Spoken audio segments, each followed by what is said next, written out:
The 1960s wasn't just about peace signs and flower power.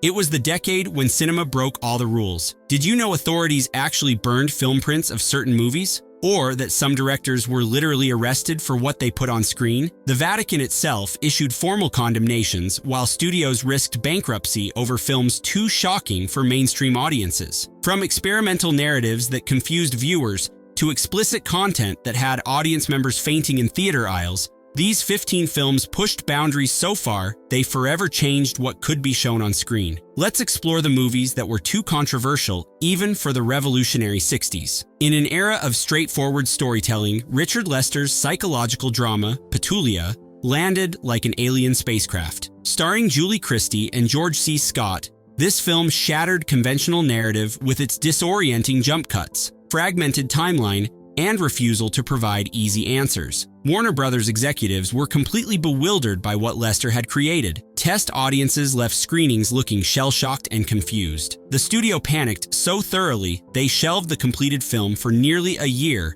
desperately trying to figure out how to market something this experimental to mainstream audiences. When Petulia finally limped into theaters with minimal promotion, it bombed spectacularly, recovering less than half its $2.5 million budget. Critics were viciously divided. Pauline Kael hailed it as one of the decade's most important American films, while mainstream reviewers dismissed it as pretentious nonsense. What's fascinating is how Lester's commercial failure eventually became recognized as revolutionary. Martin Scorsese later pointed to its fragmented editing style as a major influence on his own work. The film is now considered the crucial missing link between classical Hollywood storytelling and the experimental new wave that transformed cinema. The picture with something to offend everyone. That was MGM's actual tagline for The Loved One, and they weren't exaggerating. This pitch-black comedy attacking America's funeral industry featured embalming scenes, corpses shot into space, and a character named Mr. Joyboy who lived with his extremely overweight, taxidermy-obsessed mother. Fresh off his Oscar win for Tom Jones, director Tony Richardson delivered something so bizarre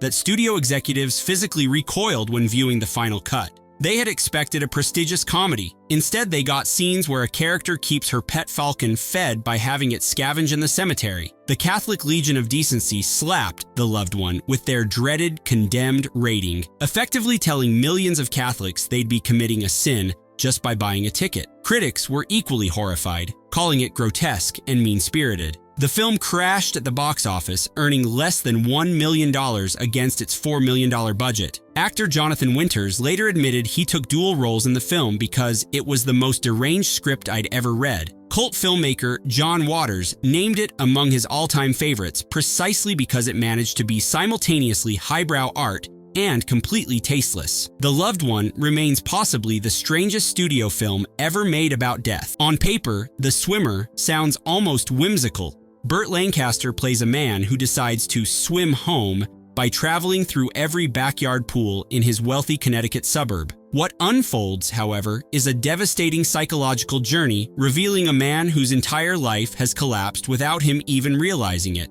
The production was absolute chaos. Director Frank Perry was fired halfway through after clashing with Lancaster. Sidney Pollack was quietly brought in to reshoot crucial scenes, including a completely different ending. Lancaster fought constantly with both directors, especially during reshoots when he'd visibly aged and had to wear an unconvincing hairpiece. Columbia Pictures had no idea how to market this dreamlike examination of suburban emptiness. They pulled it from theaters almost immediately after its disastrous opening, where it earned back just $200,000 of its $1 million budget. Critics were initially baffled by its surreal quality and crushing finale. Years later, Roger Ebert re-evaluated it as a film of uncommon strength, praising how it used swimming pools as potent symbols of wealth and spiritual emptiness. Lancaster himself eventually called it the best film I ever made, despite describing the production as 17 weeks of absolute misery. Seconds is the film that made Rock Hudson's fans leave theaters in shock. This paranoid nightmare follows a middle-aged banker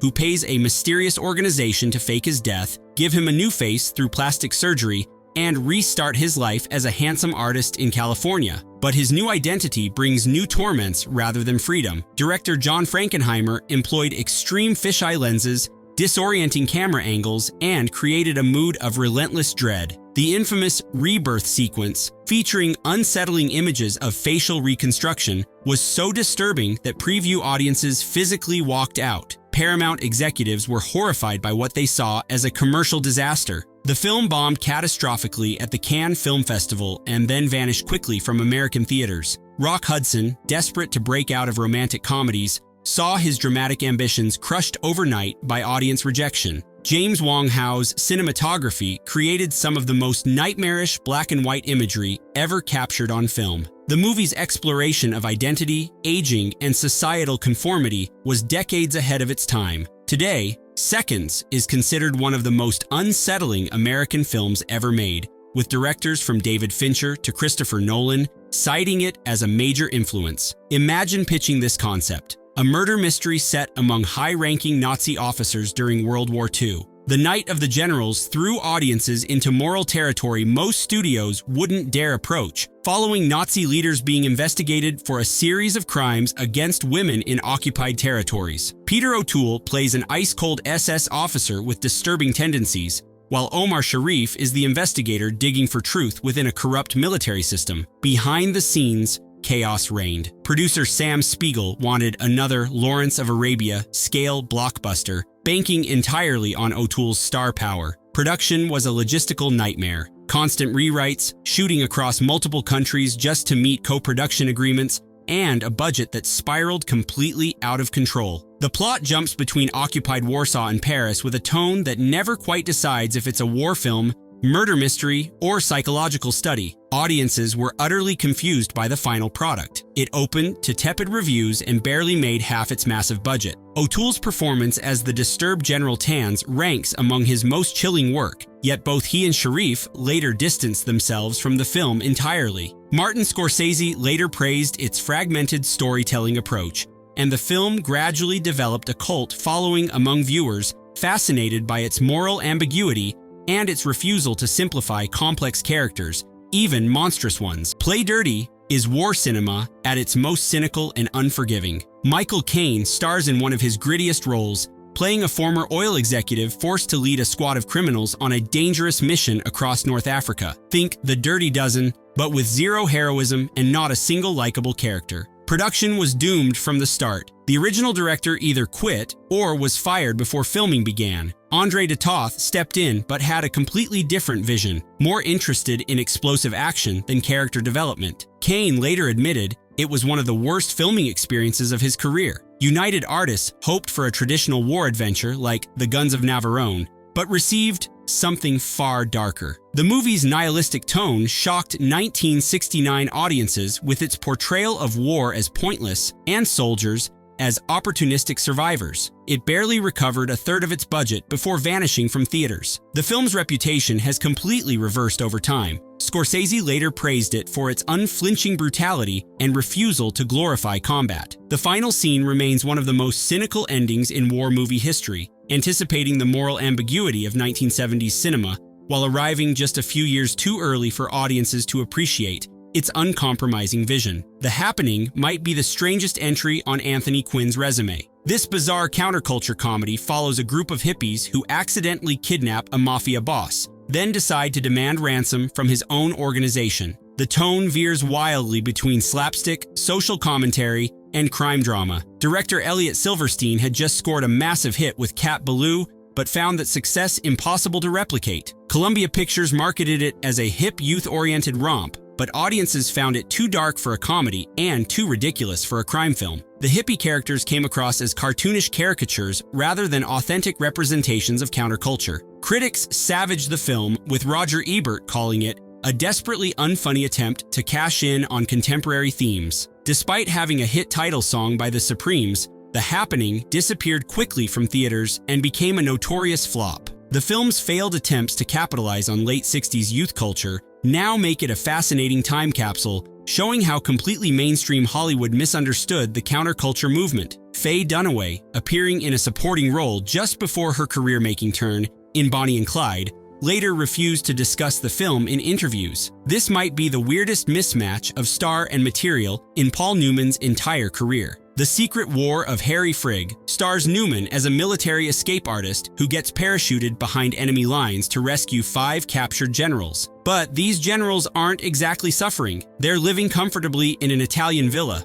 more concerned with their golf games than escaping. Jack Smite directed after just finishing Harper with Newman and pushed hard to cast him again. Universal Studios paid Newman over $1 million, enormous money in 1968, believing his star power alone would carry this strange mix of war drama and slapstick comedy. They were catastrophically wrong. The budget ballooned past $6 million and critics demolished it. Roger Ebert delivered the killing blow. "I've seen lousy movies before, but never one that seemed ashamed of itself." The film flopped spectacularly, making back barely half its budget. Newman himself seemed to agree with the critics. He completely distanced himself from the movie afterward and never mentioned it in interviews. What makes Harry Frigg such a fascinating failure is watching Newman, one of the greatest actors of his generation, visibly struggling to find the right tone in a film that can't decide what it wants to be. Major Dundee is what happens when a studio goes to war with its own director.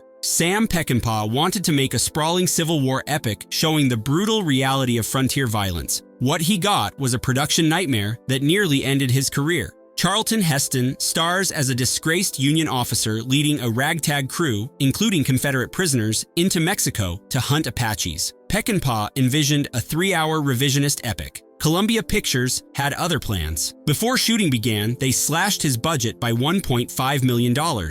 When filming wrapped, the studio chopped 40 critical minutes from his final cut without consultation. Peckinpah fought with everyone on set. He drank heavily, argued constantly with actors, and nearly got himself fired multiple times. Heston was so committed to finishing the film that he gave up his salary and even threatened Peckinpah with a saber when the director's behavior became too erratic. The version Columbia released was a confusing mess with jarring tone shifts and plot holes. Critics panned it as bloated and unfocused. The film cost approximately $4.5 million, but earned only around $3 million. Peckinpah called it the most painful experience of my career. What's remarkable is that even in its butchered form, glimpses of brilliance shine through. A restored version released in 2005 reclaimed some of Peckinpah's vision, revealing the masterpiece that might have been had studio interference not destroyed a potentially great work. 55 Days at Peking might be the most expensive history lesson nobody asked for. This massive epic depicts the Boxer Rebellion in China circa 1900,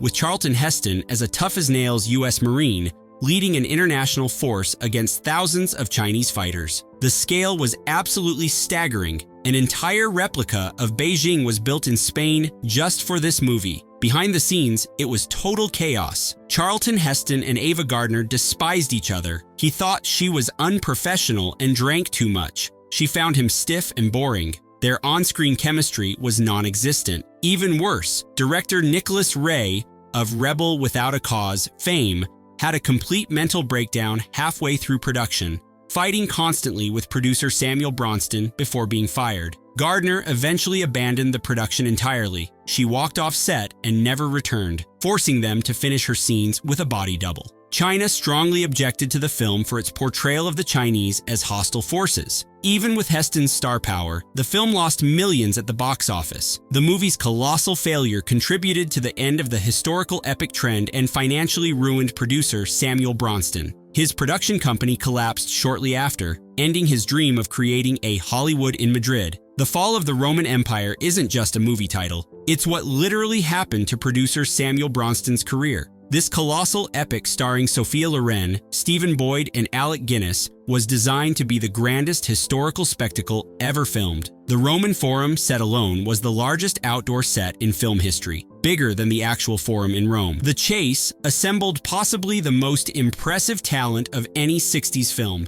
Marlon Brando, Jane Fonda, Robert Redford, directed by Arthur Penn, produced by Sam Spiegel, and written by Lillian Hellman. With that lineup, how could it possibly fail? Spectacularly, as it turns out. This southern set drama follows a sheriff trying to protect an escaped convict, Redford, from the town's residents seeking vengeance. What should have been a tense thriller instead became a behind-the-scenes battleground. Hellman's script was heavily rewritten without her knowledge. Producer Spiegel constantly undermined Penn's authority, Brando was so frustrated by the chaos that he later claimed he gave one of his worst performances. The film's violent conclusion shocked 1966 audiences, particularly a brutal confrontation scene that was unusually graphic for its time. Critics dismissed it as pretentious and heavy-handed. The New York Times called it as grotesque as it is implausible. Despite its star power, the film lost millions and damaged Penn's reputation until he redeemed himself the following year with Bonnie and Clyde. What's fascinating is how The Chase anticipated the more explicit violence and moral ambiguity that would define late 60s cinema. It arrived just a year too early to benefit from changing attitudes. Brando later said the film could have been something special if the studio had left Penn alone. Cleopatra isn't just a film that flopped. It's the movie that nearly destroyed 20th Century Fox entirely. Originally budgeted at $2 million, the final cost exploded to over $40 million, equivalent to about $350 million today, making it proportionally one of the most expensive films ever made. Elizabeth Taylor received an unprecedented $1 million salary plus a percentage of profits. The production disaster started immediately. The first director quit when Taylor fell seriously ill during filming in London, forcing a complete shutdown. Fox abandoned the nearly completed London sets and moved the entire production to Rome, where they rebuilt massive Egyptian palaces from scratch. Joseph L. Mankiewicz, who took over directing, shot so much footage that Fox considered releasing it as two separate films. Then there was the scandal. Taylor and co-star Richard Burton began a very public affair during filming despite both being married to other people. The Vatican officially condemned their behavior, and the worldwide tabloid frenzy overshadowed the actual movie. When it finally premiered at a bladder-testing 4 hours and 3 minutes, critics were mixed, and audiences couldn't sustain enough interest to recoup the massive investment. Despite being 1963's highest-grossing film with $57 million, Cleopatra still lost so much money that Fox had to sell off large portions of its studio backlot, now Century City in Los Angeles, just to survive. The studio only recovered when The Sound of Music became an unexpected smash in 1965. Blowup isn't just controversial, it's the film that finally broke Hollywood's censorship system. This mind-bending thriller follows a fashion photographer in swinging London who believes he accidentally captured a murder in the background of a photo shoot. As he enlarges the images, he descends into an existential crisis about reality itself. Italian director Michelangelo Antonioni deliberately defied every rule in the production code handbook. The film featured unprecedented nudity in a mainstream Western release, explicit drug use, and an infamous scene with the photographer and two young models. The Catholic Legion of Decency condemned it as morally objectionable, while censors demanded extensive cuts that Antonioni refused to make. MGM released the film without production code approval, effectively killing the decades-old censorship system. When theaters weren't shut down for showing it, they were picketed by religious groups. Despite the controversy, or more likely because of it, Blowup became a surprise box office hit, grossing over $20 million on a modest budget and earning Antonioni Oscar nominations for Best Director and Best Screenplay. The film's ambiguous ending infuriated literal-minded viewers but thrilled critics. The New York Times called it a fascinating picture which has something real to say about the matter of personal involvement and emotional commitment in a jazzed-up, media-hooked-in world. Perhaps most significantly, Blowup's success directly led to the creation of the MPAA rating system in 1968, forever changing how films would be regulated. Psycho isn't just Alfred Hitchcock's most controversial film, it completely rewrote the rules of cinema. Paramount Studios was so disturbed by Hitchcock's proposal that they refused to finance it, forcing him to use his TV crew and shoot in black and white to keep costs down. He even mortgaged his house to help fund the film himself. The infamous shower scene with its 78 camera setups and 52 edits shocked 1960 audiences unprepared for such explicit imagery. Hitchcock used chocolate syrup for blood and the sound of stabbing melons for the murder's audio effects. Censors demanded cuts, which Hitchcock pretended to make while actually leaving the footage intact. The marketing was revolutionary. Theaters were instructed not to admit anyone after the film started, previously unheard of when audiences typically wandered in at any point during continuous showings. Hitchcock bought up copies of Robert Bloch's novel to keep the twist ending secret and forced critics not to reveal plot details. Some theaters hired nurses to attend to viewers who became overwhelmed, while others had smelling salts on hand. Despite this, or because of it, Psycho became Hitchcock's biggest hit, grossing $50 million on a budget of just $800,000. The Catholic Legion of Decency condemned it. Mental health professionals criticized its portrayal of psychological conditions, and numerous countries heavily restricted or banned it outright. Beyond its commercial success, Psycho fundamentally changed cinema. It killed off its star in the first act, introduced slasher film conventions, and destroyed the production code's rigid control over content. Bernard Herrmann's screeching violin score became perhaps the most recognized piece of film music ever created. Without Psycho, modern horror simply wouldn't exist as we know it. These 15 films didn't just push boundaries, they redefined what cinema could be. Some bankrupted studios, others ended careers, but all left an indelible mark on film history. They shocked, they provoked, and they forced audiences to confront uncomfortable truths. But here's the question: have modern movies lost their edge? Has CGI and market testing made it impossible to create truly boundary-pushing cinema anymore? Or have filmmakers simply found new ways to challenge and provoke us? Let us know in the comments which controversial 60s film you think couldn't be made today, or if you believe modern directors have found new paths to innovation. Subscribe for more deep dives into cinema's most provocative moments and hit that notification bell to never miss an upload.